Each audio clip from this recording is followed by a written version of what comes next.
some of his portraits because he did a dinner table. He was hired in San Francisco to do a dinner table, and when we got it done, it was like one of these tables leaning against the wall, all these plates and stuff. He's like, that just looks crappy. So he sculpted himself as the chef sitting at the end of the table with the big white hat, and it's all white porcelain. So that kicked a lot of that off, and there's ones with him with the brick against the side of his head, on his head. He did them as raku pieces and fountains, all kinds of things. And his most famous piece is of the mayor of San Francisco.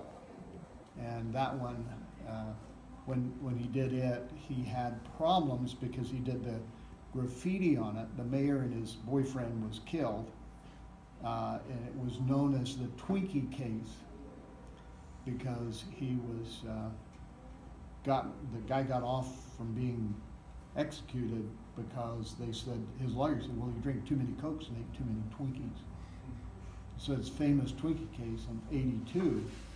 And so what happened was when Arneson's piece was displayed, it's yay tall, he does Picasso and all kinds of things. And so when it was displayed, here you have the mayor, beautifully done, the best of the six, there's others, 5 or 6 other sculptors. But on the pedestal, he is a graphic artist. He writes graphitic terms, but he draws the Twinkie.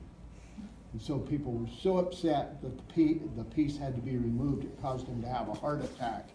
It was about 18 months before he could work again.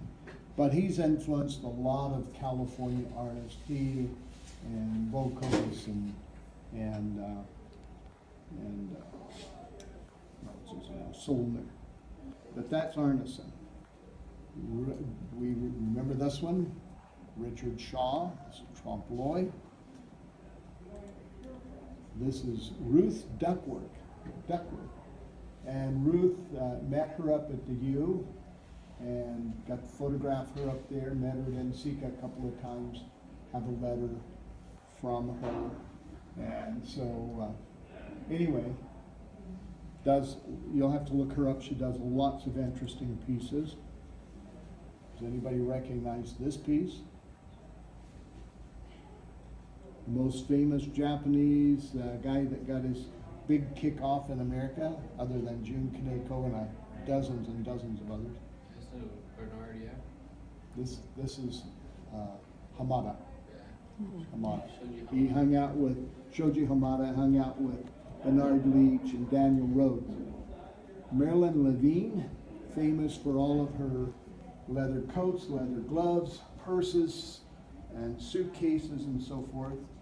And she, very interesting lady. I didn't go to her workshop once at NCCA over in Santa Cruz. I went over to see June, and June just painted on the sidewalk with a mop.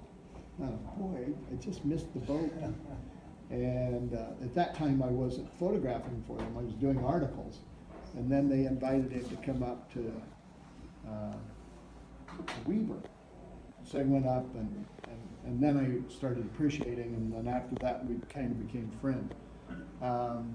His doctor made him stop working 30-hour days, and then he started working 24-hour days.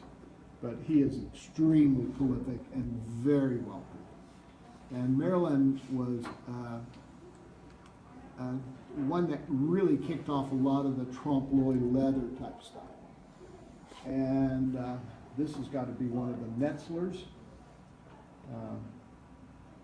Let's see, this is 56. It's Gertrude and Otto Netzler, and they did reduction firings after they would do a regular firing. I wanted to buy one of their pieces whenever I could. This is Paul Solner. This is one of his typical plates, and this is one of his built pieces. But when Mikey and I were down there, we saw these beautiful cups that he did that were just fantastic.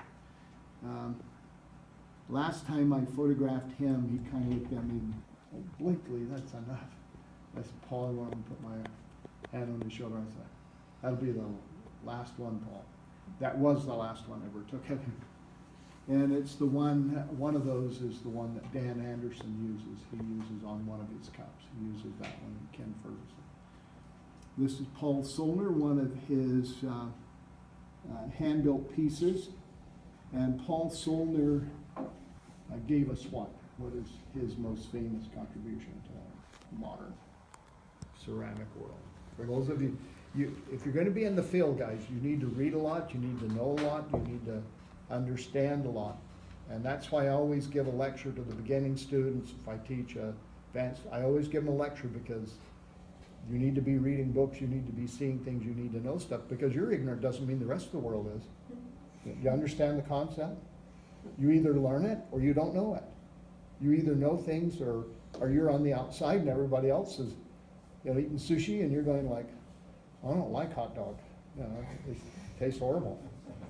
But he gave us the Raku system in America. And the reason we have the quick Raku firing was he thought that Huggy-san, and we talked about him earlier, was actually doing a real quick Raku firing. He knew they were post-reduction, and but to fire a Noborigami is 6 days and 6 days of cooling.